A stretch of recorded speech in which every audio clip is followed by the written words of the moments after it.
Il-Blood Donation Mobile Unit li jdur bliet urħula tul is-sena biex jiġbor ottijiet tad-demm għadu kemm ġie rinnovat. Waqt il-preżentazzjoni tal-Blood Unit rinnovat, il-Ministru tas-Saħħa Chris Fern ħabbar li rġiel omosessuali li sa issa ma kinux eliġibbli li jagħtu d-demm mis-sena d-dieħla se jkunu jistgħu jagħmlu dan. Dan kif se jkun qed jasal f'Malta makkinarju li jiċċekkja d-demm moti sabiex jitnaqqas ir-riskju ta' infezzjonijiet trasmessi permezz tal-oti tad-demm.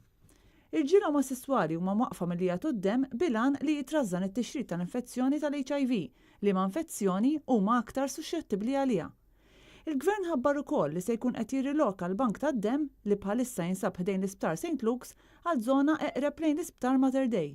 Ir-riserva tad-demm li f'Awwissu dejjem tkun baxxa din is-sena tinsab f'livell baxx aktar minn ta' snin moddija u jekk ir-riservi jibqgħu baxxi hekk, hemm possibilità li xi operazzjonijiet jiġu posposti sakemm ikun hemm biżżejjed demm fil-bank.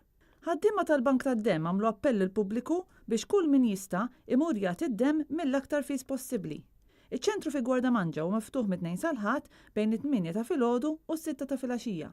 Donaturi għandhom jieħdu magħhom il-karta tal-identità jew liċenzja tas-sewqan jew passaport Malti biex ikun jistgħu jagħtu d-demm.